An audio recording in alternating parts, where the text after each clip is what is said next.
So welcome to another episode of Back Talk with Bauer. I am Josh of JBauerArt. This is episode number 19 of Back Talk with Bauer. And every week I start the show. I brought the show to life to interview different interesting and creative people.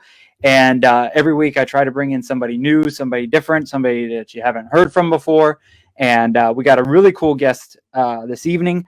But before I get into that, we got to do all the plugs and all the good stuff. So if you're watching this, if you watch this midway through on Facebook or catch it randomly, you can always catch reoccurring episodes on the HWWS WebTV YouTube channel. It's also on the Facebook page for Facebook Watch. You can catch the audio version if you just want to hear my sexy voice through the audio version. You can go to Google Podcasts, Apple Podcasts, iHeartRadio, Stitcher, and many, many more. If I am not on your favorite podcast app, shoot me a message, let me know, and I will try to get on there. We're also on Twitch too, so yay us. And thank you guys for popping in. Hey, Terry MacGyver all the way from Ireland. Kyle Nunez all the way from Holland. Thank you guys for popping in. Let's see. We also have Back Talk with Bauer stickers. You can get them at JBauerArtShop.com, plus all the artwork you see behind me and tons more. So if you want to support the show, support the artists, whatever that good stuff, head over to JBauerArtShop.com. And then we have a brand new sponsor. I am super excited to announce this. The one, the only Kingdom of Comics has hopped on board as an official sponsor to Back Talk with Bauer.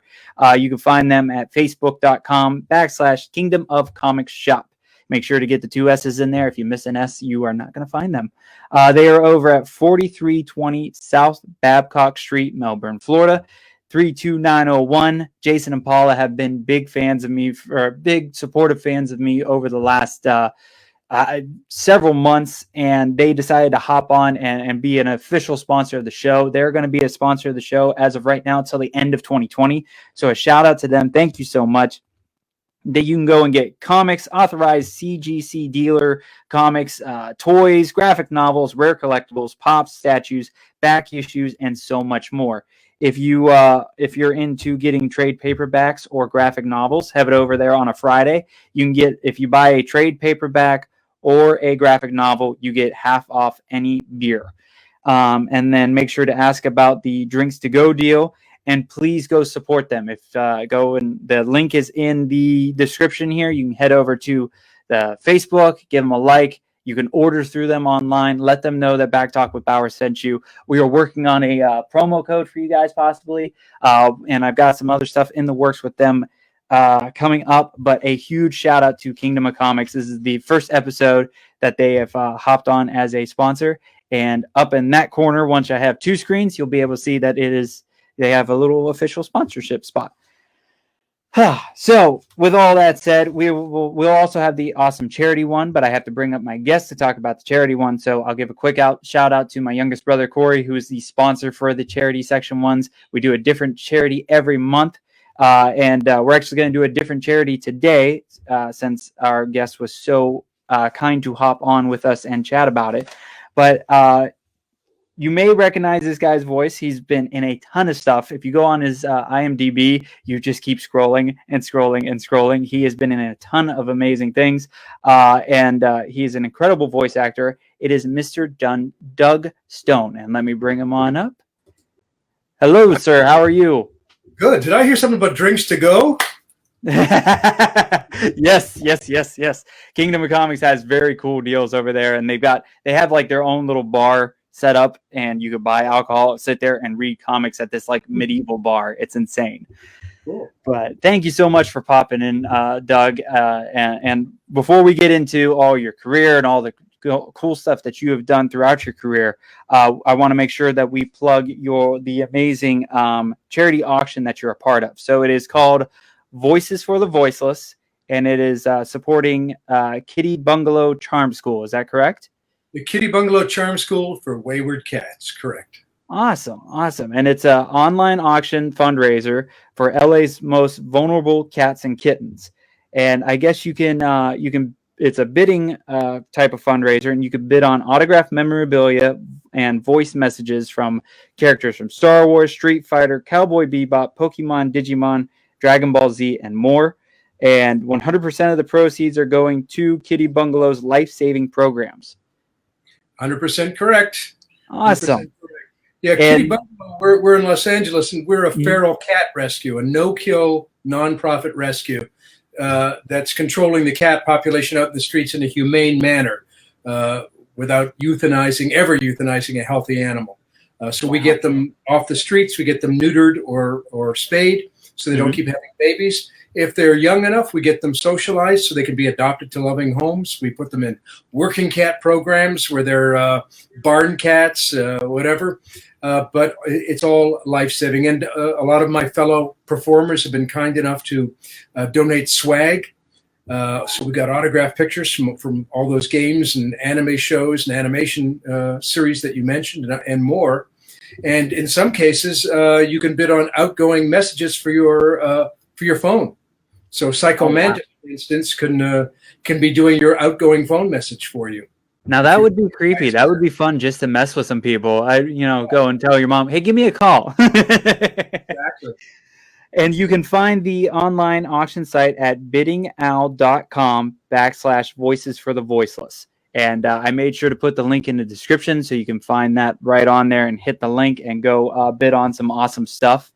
So yeah, and I've seen some of the pictures that you've been posting. Some of the pictures have like 10, 20 crates of cats that are being helped. Am I correct on that? Oh yeah, we're the TNR, trap, neuter, return, that we do in conjunction with other rescues. We do hundreds and hundreds and hundreds. I mean, we have some weekends where we're getting 50 to 80 cats that we're getting. They get a vet check and they get neutered and spayed. And either if they're old Joe Pesci, they're tough little Joe Pesci cats. You never can adopt them.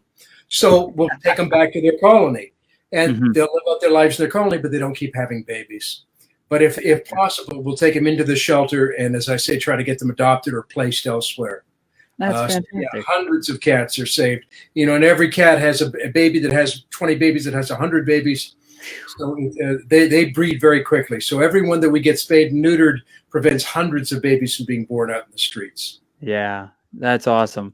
And a big shout out to Terry McIver. He has posted the link to the auction right into the chat feed, so you can go ahead there and click and bid on some awesome things. I got to go check it out later. I got to see what's going on in there. Maybe I can snag something for myself.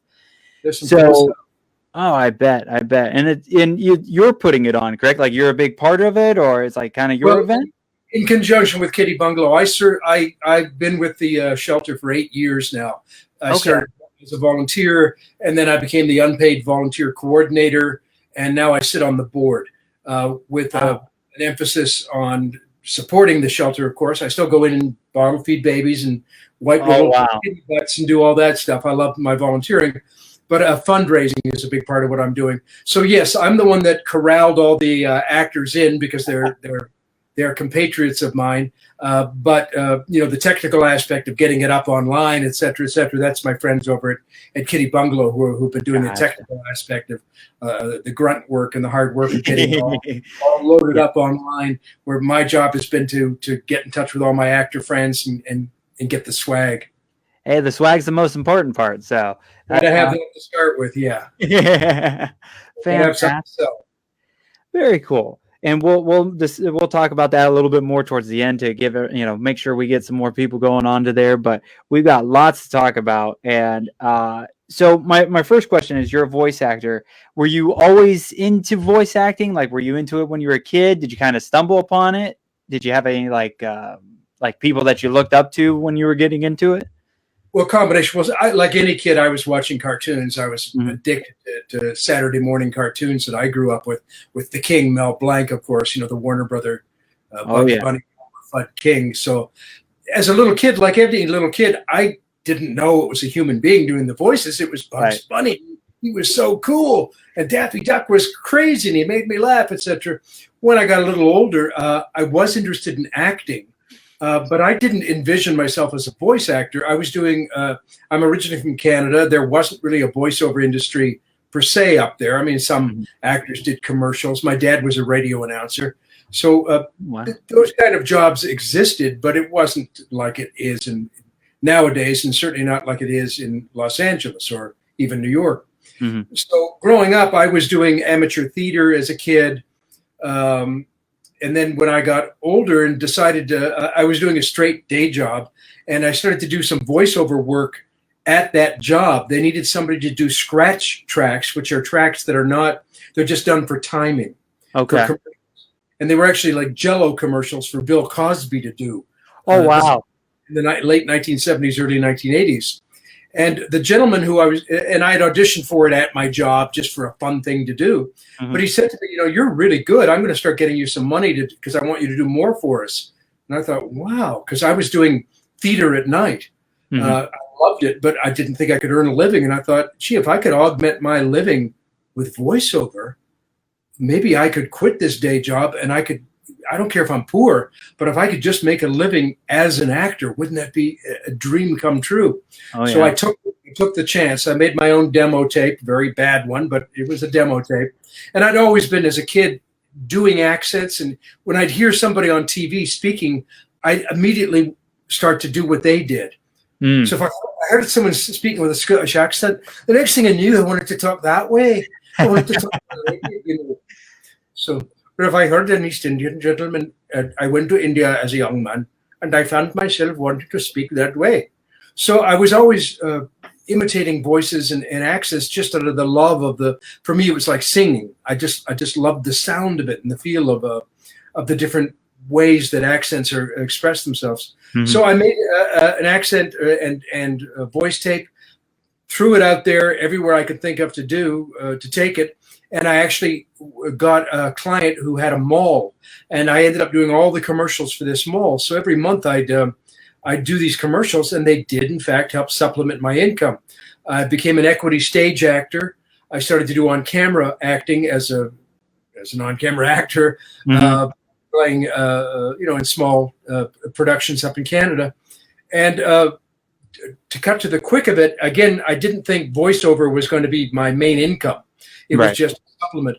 But I was doing something on camera. The cinematographer, who was very experienced, recommended me to a very big agency in Toronto. He said, "You're a very good actor. You should be with a better agent," thinking I'll get better on camera roles. That agency was fortunate enough to be one of the 1 or 2 agents in Toronto who got a chance for their performers to audition for a show called M.A.S.K, Strike Command, that was a Canadian, France, USA production, 3 countries. Oh, wow. But they wanted Canadian actors, and they were going to do it under the Canadian Union. So they'd been auditioning for actors in LA, expat Canadians who were living there, but they hadn't found their lead actor, and they hadn't filled a few roles. So they'd gone up to Toronto to try to fill them. And my new agent, I'd only been with him a little while, said, "Well, that Doug Stone guy said he's been doing voiceover as well, Dogman. I'll bring him into audition." Well, that was the luckiest day of my life, because I got callbacks. They liked what I did, and I ended up getting 3 roles after a series of callbacks for the LA producers and directors. Flew down to LA and ended up eventually getting 8 roles on the series. On one series? On one series. I had 8 roles in the M.A.S.K series. See, I always find that fascinating when one person can play multiple people in one cartoon. It's so cool. And I always try to listen, and I've always been really entertained with voice actors, especially when I had that moment too. You're growing up, and then like there's finally that click moment where you catch a voice and you realize it's a person. Mine was when Aladdin came out and Robin Williams was the genie. Right. And that's kind of what got me into voice acting and into comedy and comedians and stand-up comedians. So, but I always love trying to watch something, and it drives my wife crazy because we'll be watching a cartoon or different shows here and there, and I'm like, "Oh, that's the same voice as this person," or "This person played this character," and I drive her insane. So, but that's so how many 7 characters? So, what were a couple of the characters that you played? 8 actually. 8. Sorry. 1 second, and I will help remind you. If I can find them.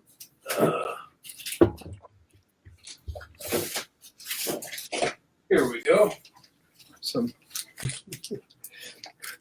There we go. Some visual aids. It's made for me, so you get a visual aid. So there you go. Very cool. So Matt Tracker, the hero, Hondo McLean, Dusty Hayes, Bruce Sato. Those were 4 of the heroic characters who worked on the M.A.S.K team. And then I ended up being Maximus Mayhem, Miles Mayhem, the leader of Venom's brother, Nash Gory, Boris Bushkin, and Bruno Shepard, who all were Venom agents. So I had 4 guys on one side and 4. So I was always, fighting against myself. It was very tumultuous. I'd go home and I'd be right. Yeah, that didn't lead to any mental problems at home at all. oh, I'm perfectly portable. Not a thing wrong with me. So how long did now? I apologize. I think M.A.S.K was a little bit before my time, so I didn't get into it. I do know because I was doing some research before I hopped on with you today and watching a couple of different things. And I remember the beginning intro of M.A.S.K, but I don't think I ever got into the show itself. How long did it last? Well, we did 65 or 75 episodes. I forget, and some fans are going to be upset that I don't know exactly. But I think we did 65, then came back for another 10. So our recording of it was 1985 and 86, 2 years of recording. Okay. But the show lived on, of course, after that, and was shown in the USA and then throughout Europe, the UK, et cetera, and it's also since been released on DVD sets. I think 2 years ago. I think all the episodes, other than I think the last 10 were not for some copyright reason. There's been crazy copyright stuff with this series. It's weird how that stuff works out. Yeah, it didn't work out for us because the show got sold so many times. We're supposed to receive in American contracts you get residuals, in Canadian royalties. We were supposed to continue to get royalties as the show was shown. It got sold so many times in Europe that the actors' contracts didn't get passed on, and we stopped receiving payments. Oh man! So we didn't do too well, or as well as we should have economically from the show. Right. It's happened to other shows as well. We aren't the only one that's suffered that fate, unfortunately. Yeah, that contract stuff can always be really messy with things to that nature. But a quick shout out to everybody popping in. Hello, Amelia, Ryan Pemerson from Nerd Culture is popping in and saying hi to you, Doug. So welcome everybody. So you kind of learned. So that was like your big break, right? So you kind of learned something from everything, and that with that being your big break, what were some of the lessons you learned and things that you caught on doing that show that helped you out into different down your career more? Well, it was fortunate for me, I think, that I had acting experience before I got in front of the mic there. And I also had microphone experience from having done primarily commercials. But most of the commercials I was doing character work with. So that all served me going into M.A.S.K. Then doing 65 episodes of M.A.S.K. in a LA studio with LA directors, of course, it's naturally you're going to learn. From them, and it helped me learn more and more about mic positioning, about air control, about I didn't realize when I was first doing character work on commercials in Canada how important movement was and how important body position was when you're varying your characters. So that was something I learned in those first few years here in LA. In other words, I know you didn't see the show, but one of the guys in the show, Bruce Sato, was a very humble, quiet, soft-spoken man. So what I did, I would lean forward and I'd have my hands in this position. So I'm changing my chest cavity. I'm putting my voice to the front of my mouth, and that helps me achieve a slightly different sound. When I was doing Dusty Hayes, who was from down south, why, he just was waving his hands around because he had more energy than anybody. Excuse me, it's been a while since I've done Dusty. So, I learned that it's advantageous to change a body position, never hit the mic or the mic stand, of course, but to change your body position. When you're doing a cartoon, if you're supposed to hand a document to somebody, as you're saying the line, do this. Move your hand forward as if you're giving them the document. Okay. As much as you can replicate. I had what was called a loop group, supplying voices for TV shows and films. And, two of the shows that we did that you might remember because they were in the 90s were Hercules and Xena. Oh, yeah. So we did all the stars, of course, spoke, but we were all the villagers, all the monsters, everybody that the stars dealt with, we voiced. Okay.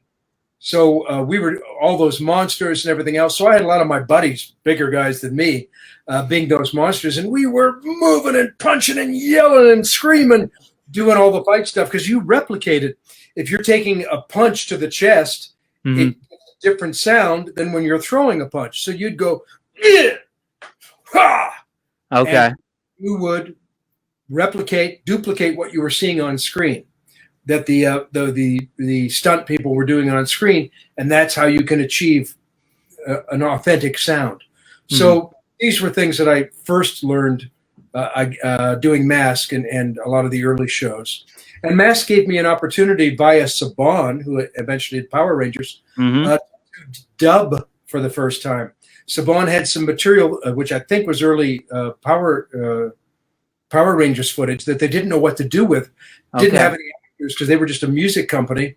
And the M.A.S.K. crew went over there, and they hired us to come over and put voices into these images they had of these crazy characters in costumes. Wow. And I realized, wow, I've got a facility for dubbing. I was pretty good at figuring out how to make the voice fit the existing footage, which was great to find out that I could do, because that led to a whole other kind of work and a whole other aspect of my career, because I also went on to become a director of dubbing and casting, et cetera, et cetera. So I've taken a lot of different avenues in my career. So M.A.S.K. was great in many ways, in that it helped me get my foot into a few different avenues of voice work here in LA that I then pursued. Now, you mentioned it was a loop group. Am I saying that right? Yes, that's correct. Okay, so when you do the loop group stuff, because I was going through your IMDb. It's hardly there. It's hardly listed in the IMDb because you're not usually not credited. That's what I was wondering. So that would be like the loop group. Yeah, that's kind of where that falls in, because there was a couple of things that you've been in, and it says uncredited or various voices. So that's kind of how that falls in there. Yeah, the IMDb is usually folks, they scan through material looking for your name to see if you're credited. Now, looping, although it pays very well and actually pays more than anime does and pays residuals, is generally uncredited work. Unless when you see at the end of a film, if you're one of those people that likes to stay for the credits, you see page after, roll after roll after roll of all the credits of all the people who were involved, because making a film or a TV show is a very involved procedure. So the loop group actors aren't always credited. Once in a while they will credit us, so I do have a few looping credits on the IMDb, but I've actually done over 1,000 different TV shows and films. Wow. I've won 5 Golden Reel Awards for casting for shows that I've done, both Hercules, Xena, and other shows. That I was mainly active in this in the late 80s, 90s into the early 2000s. Okay. So I've done over 1,000 of those. So my IMDb credits are actually about maybe a third of my total credits, maybe less than that. I don't know. But there's been a lot more than that. I was a pretty busy guy. From the late 80s into 2004 or 5, I was working 14 hours a day, 7 days a week, because I was also directing, which again, the IMDb doesn't reflect much of that. They only have some of the credits. But I was had my own loop group as well as working for other loop groups, and was also directing anime, original animation, and other projects, games. Right. Dynasty Warriors and other games that I was casting and directing. Wow, that's fantastic. So how different is doing, you said you got into dubbing, and there's a lot of credits in there for you for dubbing. How different is that compared to a normal script and what you were doing beforehand? All of them are very different process. Original animation is different from games, is different from dubbing, is different from looping, is different from commercials, is different from books on tape or audio books. They all have a different process. Anime dubbing is really different compared to all of them, because that is done to existing footage. Whereas looping is done to existing footage too, but primarily when you're looping, you're not necessarily voice replacing, though I have done a lot of voice replacement and voice matching, which other voice actors I know also specialize in, where we'll voice match people in films and TV shows. Maybe an actor can't be there. They're off doing something in Europe now, and here's their film, and it's now in post-production, and they need to redo a line or two because a helicopter went by on set. So somebody will go in there, we'll all audition. Some of us may do a good voice match for them. I voice matched Joe Pesci in film. So if you have that ability, it's great. So that's sort of like dubbing, where you're looking at existing footage. But for dubbing, you're not saying exactly what they said. In looping, usually you're doing English to English. So I've done looping where I once did a Ronald Reagan in a film. For the entire film, I was the voice of Ronald Reagan because they'd hired a Czechoslovakian actor who looked like Ronnie Reagan, but spoke like this with great pauses in unusual places because he was speaking phonetically. So he didn't know really what he was saying. He was just speaking English phonetically. Right. So I would try to find ways to justify taking unusual pauses, like Ron Reagan might, to justify what the actor was doing. So it can be very challenging. And in dubbing, ordinarily, usually it's Japanese, but you can be dubbing Spanish and other languages. Your job is to, an ADR writer, which I used to do too, somebody who writes the lip sync to match the mouth movements, the opens, the closes, whether they're plosives, frigatives, or whatever the mouth movement might be. You try to write a script that matches those, particularly if you're doing live action, to match the mouth movement. And then our job is to, of course, put our voice in and technically match the mouth movement. So it's very challenging. And not every actor is comfortable doing it. There's actors who are great animation actors and great at all these other things they do, but they can't stand doing dubbing. Same as there's some film actors who don't like to loop because they say, come in and replicate yourself. Here's what we shot on set 6 months ago. We need you to come in and say the line again with the exact same inflection. They go, I can't say it the same way. I can't do that. I can't do that. So, which is great for people like us because we can come in and do it for them if we can voice it. So it's a very different skill. And not everybody does all of those things. Some people specialize in one or the other, and they're great at it and either don't want to or just aren't comfortable doing some of the other. Yeah, I never really thought it would be so different between each one, but now that you explained it a bit, it does make more sense, and everybody's got their strong suits and ones that don't like and others. Now, when did you start getting into, I'm sure you were kind of with, as at least 1,000 voices or more, when did you start getting into video games? Pretty much at the onset. At that point, I was already directing. I was directing dubbing at that point. I started directing dubbing in the late 80s, just as the game started to take off.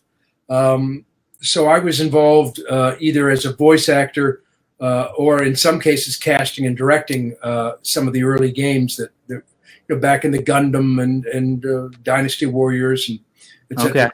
Some of those early games. And even some games that were just so basic, they were for kids. Like I can remember voicing on something called Land Before Time. And the game was probably about this big because it was a disc, I think on a floppy disk. That you put on your computer. And I was the narrator. I love doing stuff for little kids. And this was the narrator. Press the red button to make it move. Try to make your character move to the right. Hit the arrow to, so you're explaining to little children how to play these very basic early video games that came out. I probably have a few of them in my living room in my shelving that they gave me. Oh, that's so I was involved in the very early parts of the gaming world, the gaming industry. Now, I saw Dynasty Warriors pop up a few times, but it was towards the, I think I saw like 4 and 5 in there maybe in your list of everything. Were you in like almost all of them? Or? Yeah, I don't know if it was Dynasty Warriors 2 or it might have been 3. I think the first Dynasty Warriors, I don't think I did. But I got involved in casting and directing at around Dynasty Warriors 2. And what often happened, when I first started directing, I thought, I can put myself in as an actor, when I'm directing stuff. And I quickly learned that you don't have to. What's going to happen on a big project is somebody's not going to show up, or a voice actor just isn't going to work out for the role that you thought was right for them, and you're going to end up having to do stuff. So I ended up just by osmosis, not planning on it, doing about 3 or 4 roles in Dynasty Warriors while I was directing, because it just nobody had worked out for the role, or somebody didn't show, whatever the reasons. Right. So I had 4 characters. So I directed the first, I think, like Dynasty Warriors 2, 3, and 4, perhaps. Mm-hmm. Then the company I was working for began to direct them themselves with a staff member, and I stayed on as an actor. And eventually it got down to, I think, 2 roles that I ended up keeping. And I forgive me, fans, but I don't remember their names. But one is a guy who leads the red band. He's a crazy evangelist type. If you can believe it, he's an evangelical type of character who reads. I think they're called the red bandanas or something like that. And one is a very large guy who likes to eat. He likes his food, but he's also a very good fighter. And I can't remember his name, but he's a big, hefty guy. And those are the 2 that I retained. And I did those up until about 2 years ago, when all the original people that I had either worked for as a director or as an actor stopped being associated with the game. And I don't know who the company is. An entirely new company is now doing it. And I don't know how many of the original actors that I had originally brought on board in the 90s that they're using. I'm not sure. Right. I'm not associated with it anymore. Gotcha. Yeah. I think I got into. We're getting some feedback. I'm not sure if it's my end or your end. I'm hearing myself for some reason. Oh, I think it died down again. Okay, nothing that I'm hearing at this end. That was weird. I was like hearing myself multiple times. But Dynasty Warriors was a lot of fun. It caught my attention that you were on there, because I think I got into it like around 2 or 3, and I played the hell out of it because it was just a nice stress relief game when I was young. Because you just get into these hordes of crowds and beating the hell out of everybody. So I was like, oh man, because you're in tons of stuff, and I know some stuff here and there, but Dynasty Warriors, I remember fondly just beating the hell out of a bunch of people as a kid. Yeah, it's a good action game, I think. Oh yeah. It's after thinking about it, because that's one of those games you don't really think about randomly. It's like, there's certain games that really stick in your head as a kid and everything like that.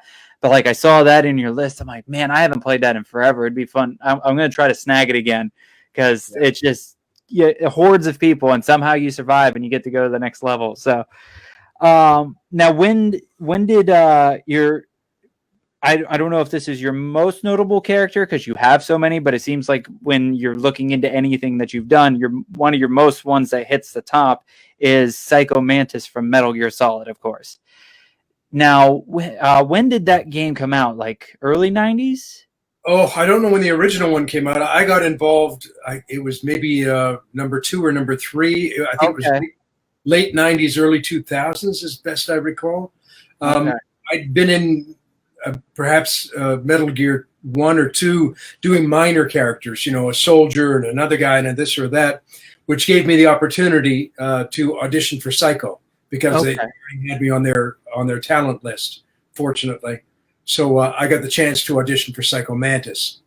But I'd have to look it up as to what I have it in my head, 1999. But I could be fans. That sounds about right, at least for the second one. I do, because I was pretty young when I played the first one, and certain parts I actually just rewatched the part with Psycho Mantis in Metal Gear 1.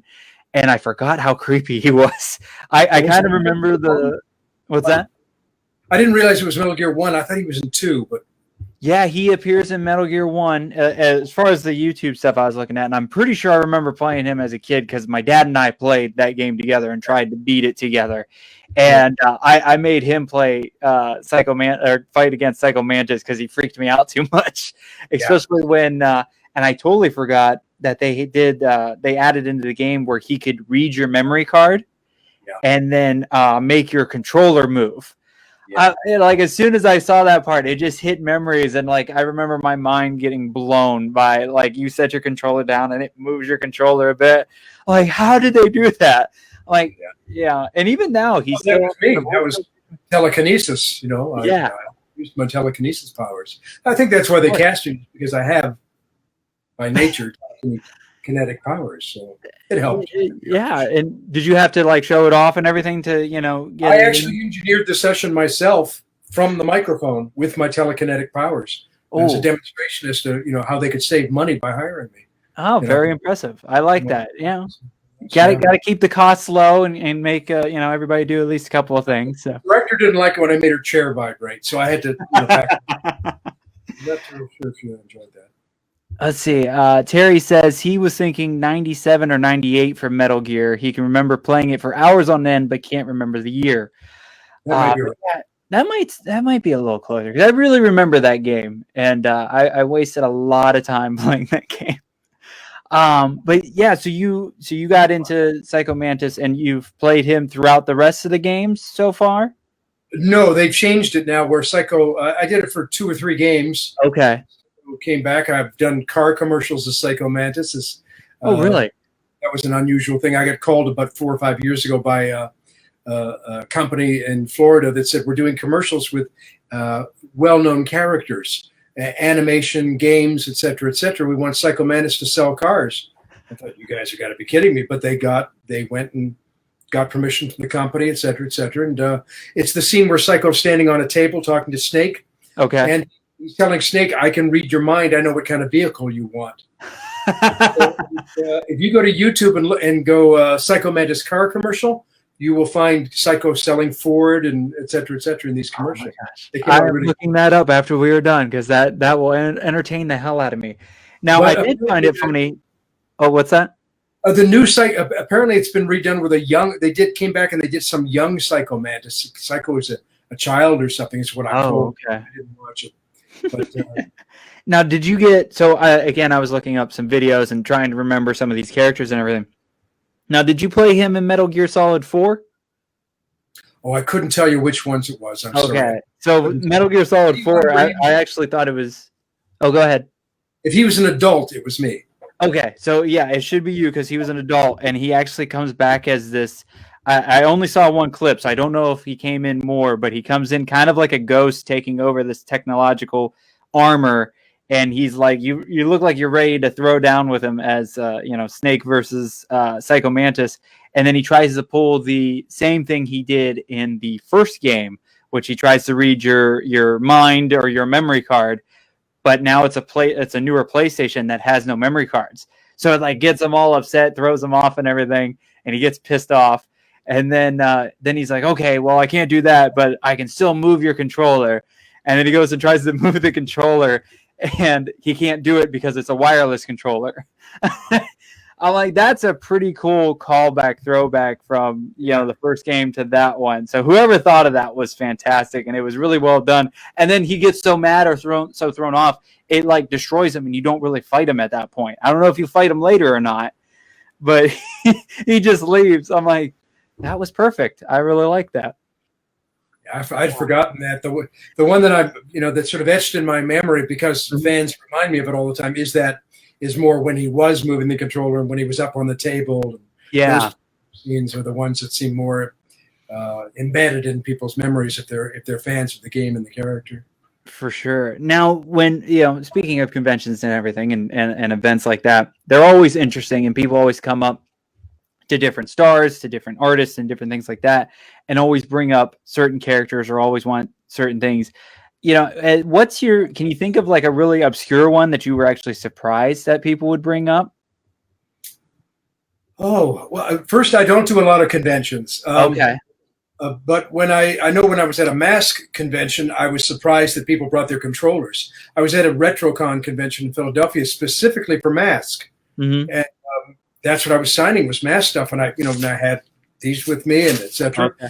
And to my shock, somebody put a controller in front of me. And I have to say for a minute, I had no idea what the reference was. I was just like, is this a crazy person? Some loony person? Why are they giving me their controller? Do they think I'm going to play a game in front of them or something? It's not like and they went, Psycho Mantis, dude! You were so... oh, sorry. Yeah, of course. Yeah, wasn't expecting it. It was so out of the blue. Oh, that's funny. But some people do know me from characters. Like there's something called Swan Princess. That's a series of films or straight to videos that's been going on since the 90s. It's primarily for young girls in particular. Love Swan Princess. It's a gentle original animated series. Okay, Very few people know that I voice Speed the Turtle. in that. Oh, wow. So different than the other characters that I generally do. People don't realize that I do very benign and sweet little characters, as well as villains and heroes and whatever else. I also do smaller characters.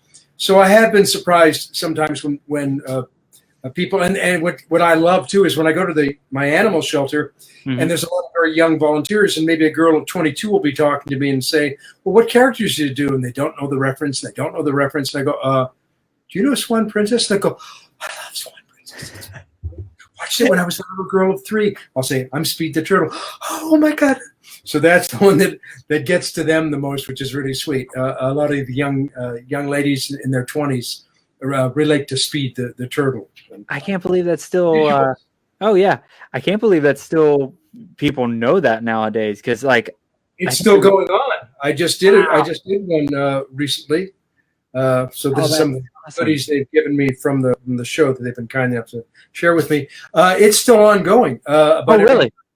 Yeah, but every year and a half, 2 years, I get a call, and I'm trying to remember if it was this year or late last year. I voiced on one, so I imagine it's going to be coming up probably this Christmas. Another Swan Princess. Wow. I'll have to tell my wife because I think she was into that one. I'm not positive, but I'm pretty sure she likes some of the random princess things that like Anastasia. She loves that one. So she may dig that one. Yeah. So we talked a little bit before we hopped on live, and we were talking about like things going on currently, and you said you're actually almost as busy as you were normally. And you were talking about you have a setup in your house already. Now, did you have that set up before COVID hit? Yeah. Okay. Yeah, because I had for a while I do audition. This way you can audition from home, and that had been happening for quite a while. Where studios realized that there's something called there's a lot of different applications, but one called Pro Tools, which is rather expensive, is the one that most studios use. So I got Pro Tools, so I'd have the same thing the studios had. So I got a professional microphone, soundproofing, and Pro Tools, so I could audition from home and have a really cool professional sounding auditions. So I've been doing that for a number of years, and I'd also for a while I was doing books on tape. They used to be called audiobooks from home as well. So I had all that equipment already set up before COVID hit. So when COVID hit, it wasn't really a matter of me updating that much, although I do want to still continue after the pandemic ends. I want to get a sound booth in here. I don't have a sound booth, which a lot of actors have. I didn't think it was necessary because I wasn't doing that much production work from here. Right. But now that things are changing, I do want to get a sound booth in here. But what really changed was more on the studio end, where we can now dub from home, which we could never do before. I can do anime and I can do live action dubbing for Netflix and Hallmark and other shows that are currently hiring us, where we can now dub these shows from home. And I'll run my Pro Tools in the background, so they have a backup, but they're actually recording us in studio from their studio through our microphones and through our connections. My M.box and different connections I have here, and they record us into their equipment, and I record a backup. For most of the studios want a backup that they can have in case there's a glitch at their end. They have my recording as a backup to theirs. Now, have you saved the studio yet with your backup, or have you not had to use it? Well, I send it to them. I don't know if they've had to use it or not. Okay, you just always send it to them. Okay. Anytime they ask. When we were first doing this in March and April and May, every studio wanted me to run a backup, and I'm sure they were asking all the actors to run a backup. As some of the studios got more confident, and I guess they were finding they didn't need them, that everything was working out well, it's now maybe 60% of the studios ask me to still run a backup for them. I also record radio commercials from home, as well as anime and games and other things from home, and they still want me to do a backup from here. So I'll run a backup through the entire session. They don't ask me to edit it, thank goodness, so they'll get a couple of hours of download that I'll send to them that they have as a backup. And they haven't told me whether it's saved their bacon or not. Yeah, I'd be really curious about that, because it's really nice of you to do it at the same time. Oh, part of the job requirement. I want to make sure we want to make sure that they have everything they need. so happy to do it. But yeah, never asked if they've had to go to my backup and get anything off that to use instead of what they've been recording. Right. Now, now the booth that you would be getting or getting down the road, because I've talked to a couple other, I've had a chance to meet some other voice actors. I believe it's Marty. I cannot remember his last name, but he did the voice of Courage the Cowardly Dog, and I'm pretty sure when we chat with him, he said that his voice stuff was in a closet. He has like a voice recording closet, and he said he was getting, he's been doing a bunch of stuff in it. But like, is it the phone booth or the booth you're looking at? Is it like a phone booth? How big is it? It'll be self-contained. Up until now, you can't see again, but the wall that I face when I record is lined with soundproofing, studio quality soundproofing. But what I'm going to get, I'll rearrange my office and I will get a booth that's, large enough, I guess, dimension-wise, it'll be about 7 feet, 6.5 feet tall. Okay. 4 feet by 5 feet approximately. And I'll then take my microphone into that. My microphone, of course, has a popper stopper both on it and in front of it. And it's a studio quality microphone. And I'll put that in there and have a door that I can close so that I can get even more soundproof than I have right now. Because occasionally where I am, there will be construction, there will be some noise. It was great when I was doing audiobooks and things like that because I could get up at 5 a.m. and record. Okay. My general practice before the world had woken up, from 5:30 or 6 in the morning till 8 or 8:30, I'd be recording. And then when the world started to wake up and somebody might run a motorcycle or a leaf blower, I was already done for the day. I'd done my recording. But now, because I'm working in conjunction with studios that have regular hours, we're recording in the middle of the day, and occasionally I will get disturbed by exterior sound, and I don't want that to happen. Of course not. I just don't want anybody in. I'm really keeping socially distanced, right, to a big extent. So I don't want anybody to come in here to set up a booth right now. But as soon as the COVID ends, I'm going to invest in a really good sound booth moving forward. Because as we discussed before the interview, some of this work is going to continue to be done from home. I think I'm going to be doing more work from home than I ever have before in the years to come. So I want to get myself really well set up where I've got the nth degree professional setup here in my office so that it's going to be ideal for any kind of work going forward. Now, your current setup, because I know I've seen, you see the behind the scenes of different movies and everything. Sometimes when you're doing the voiceover, the dubbing, or whatever it is, you're looking at a very big screen of the film or whatever. So do you have a big TV? Is it a small tablet? What do you work off of currently? Well, right now I've been working off my computer screen. I've got I don't know what the dimensions are. I've got a really big, one of those extra large computer screens where you can fill the whole screen. Okay. Almost like watching a TV. It's like watching a small TV set. So that's what I've generally been using for dubbing. Okay.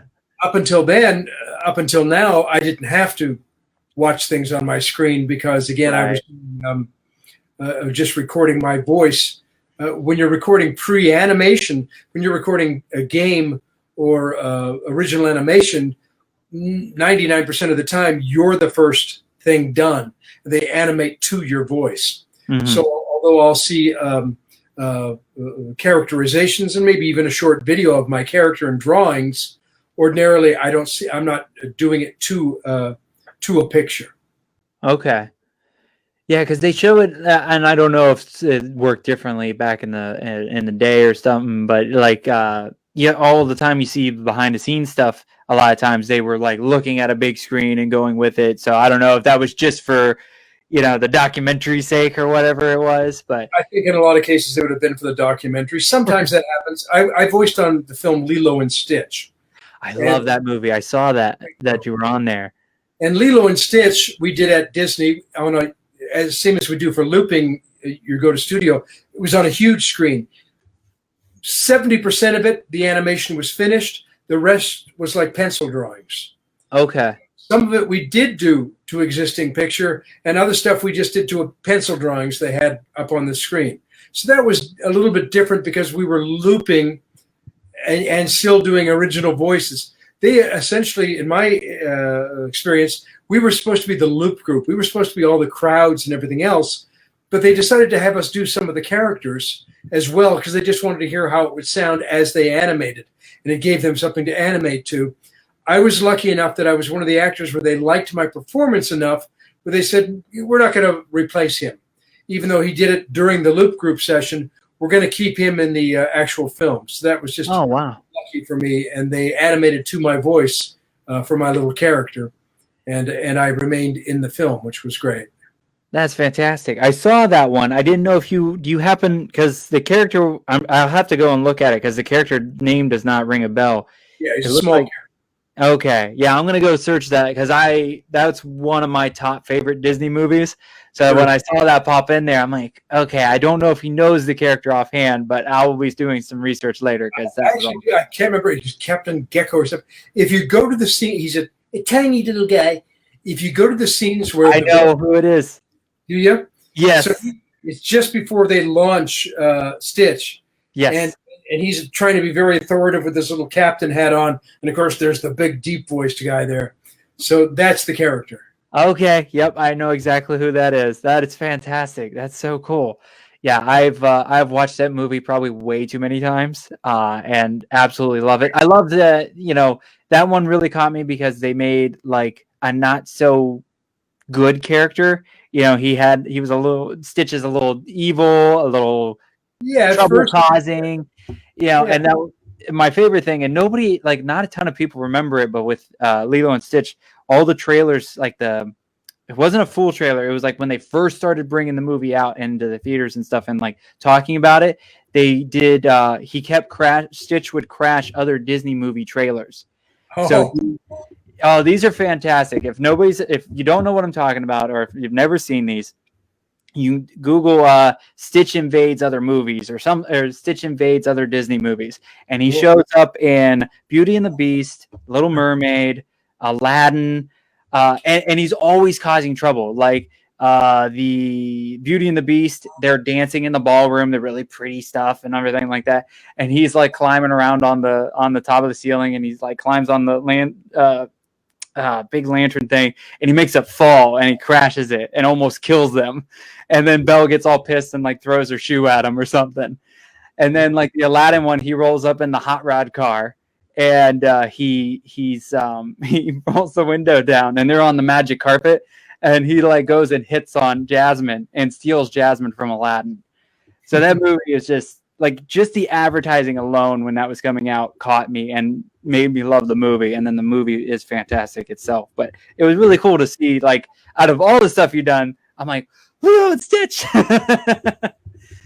But yeah, so I know we can't talk about what you're currently working on because confidentiality and all that stuff. But what's some stuff like in the past, because a lot of the stuff that was coming up to the top for you was like a bit older things. What's been going on like the past year or two that you could actually talk about that you've been in? Let me click on the IMDb. Just like you. So an IMDb and remind myself. Yeah. So I can't see it right now. I'm just opening up my IMDb to try to remember. I know I just did a game for a British company recently that was a lot of fun.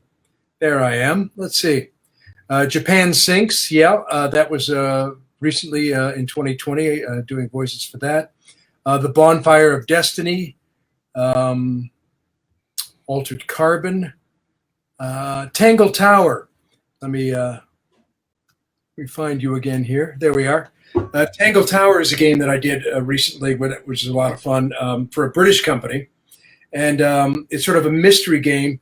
And you won't know the references of some of the actors I'm going to say, but back in the old days of black and white films in my parents' day, there was an actor named Sidney Greenstreet, a very large sort of fellow who played a lot of bad guys. And in Tangle Tower, there happened to be a fellow who reminded me of him. So I'm Tangled Tower. I'm rather a big, sort of a blustery fellow who thinks a great deal of himself.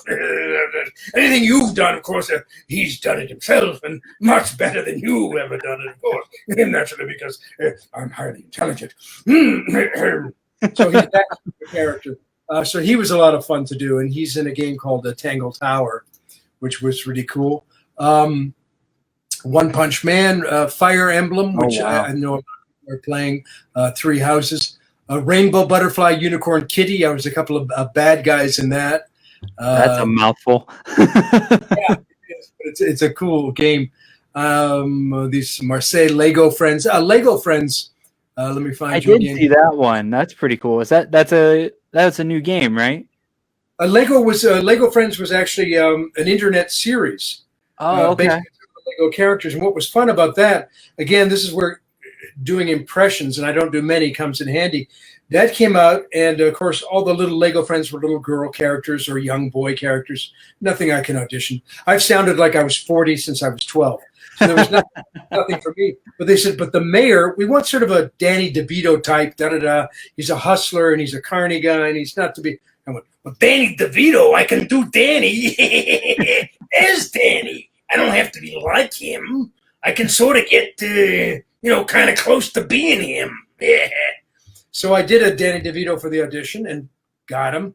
So it was a lot of fun because it was an original series. So again, group recording, which I don't get to do when I'm doing dubbing or games, where I was in with the whole cast. And it's fun for me to be in with get to meet a lot of the younger actors who I don't know or hadn't met personally, but I know them through associations with friends and hear their names. So it was a fun show to work on with some of the younger actors, being the more slightly senior, just by a couple of months, just a couple of months senior, and work on that one. So that was a fun show to do. And he was a bad guy who was tricky and sneaky, and there you go, always promoting himself and promoting his daughter. Bad guy. I love playing benign, loving characters. But it's also fun to play guys who chew the scenery and guys who are bad. There's a show I did that's not as well known. I'm just trying to remind me. I'm looking on the wall to see where on earth I have it. There it is. Thunder and the House of Magic is a show I did that's available on, used to be on Netflix. Now you can find it online. And that's a show I really love because I was playing one of the leads. He's an elderly magician who was from the New England area. And he was a retired magician who loves everyone, especially children. And Thunder is a cat, and I'm a cat rescue guy. Thunder is a cat that he rescues, who's been abandoned, and allows into his magical home of wonderful inventions and whatnot. Of course, Thunder is going to save the day during the adventure. So that's one that is very close to my heart that people, if they're interested, can find. It's a really sweet family film you can watch. And he's one of the most loving, sweet characters that I've ever voiced. So I have a lot very of cool for him. So that's the fun thing about being a voiceover actor. It was great being on camera, and it was great doing stage, but I was limited by my size, limited by my face, by my coloring, by how I look. I'm not going to play a Nordic 6'2" skier or an Irishman. Too many on camera, or when I auditioned for plays as an Irish guy, they took me aside and said, you do a nice accent, you're a good actor, but it ain't going to happen. But in voice work, I can be anybody and anything. I can be any ethnic group, any size, any age, any demeanor, etc. So it's been wonderful because I've been everything from little animal characters. I was a little mouse that was Joe Pesci. In fact, he was just about this big, but he had an attitude. In a cartoon series with Mona Marshall and Barbara Goodson were in that show. Oh, wow. Playing two little bears. And I was a Cajun alligator. Sounded a little bit like he's somewhere between Louis Armstrong and Tom Waits, And but he came from, he was Cajun, so I had an accent for him. I can't remember the French Cajun accent. Has been a long time, eh? But there's also a little mouse named, who sounded like Joe Pesci, and nobody pushed him around. So you can be everything and anything. It's great. That's why I love voice acting, and I always find it more interesting when it's a person, and it seems like you definitely have it, where like sometimes you can kind of tell a voice through different, like they'll change it up a little bit, but you go, oh, it's this guy. Oh, it's this guy. Especially, I think in the newer stuff nowadays, you kind of can catch the same voice, and it's like, oh, But some of the older actors, and definitely you, like, it's really hard to tell that it's you doing that voice. So it's really cool. I always love that stuff, and I always, like, especially with guys like you, where it's hard to tell. When I figure it out, I'm like, oh, I feel like I'm like into the secret or something, because I catch it a little bit better than other people. Yeah, well, it is kind of my goal, I have to admit. I mean, sometimes I'm just doing heroic man in his 50s, so he's going to sound kind of similar every time I do him in a game or whatever. But the challenge for me, the interior challenge and the fun challenge, is if I can sound very unlike myself so that people don't know it's me until they see the credit and go, oh, he's Speed the Turtle, he's very slow talking kind of guy. So he doesn't sound anything like Joe Pesci. So that's my goal, is to keep them as far apart as I can. That's where I get my satisfaction. Oh, for sure. Well, it is getting to that time we're at the end of the episode. Thank you so much for popping in and taking time out of your busy schedule to come and chat with us. Let's plug the awesome auction one more time and let everybody know where they can find it, what it is, and all that good stuff. Well, it's called Voices for the Voiceless. And I think we're up over 160 different items inside there. Mindy Sterling, Steve Bloom, all kinds of amazing people who are both known for on-camera and voiceover work from games and animation and anime have all donated swag to this, or they'll do an outgoing voiceover message, like I will, a Psycho Mantis, if somebody bids on it for your phone, outgoing message. And it's found on Bidding Owl. All of the money gathered, made from this auction, goes to the Kitty Bungalow Charm School for Wayward Cats, which is a no-kill cat rescue here in Los Angeles that I've been involved with for over 8 years now. We're a nonprofit, no-kill, just helping little animals, little babies, getting them off the streets and into a safe environment and saving lives. So anybody who bids is doing a double whammy. They're getting something really cool for themselves or as a gift for their friends. Mm-hmm. And at the same time, every penny that they bid, that they put into this thing, goes to help little animals. So you get that satisfaction at the same time. You're doing a service and doing a compassionate act at the same time that you're getting something fun to have.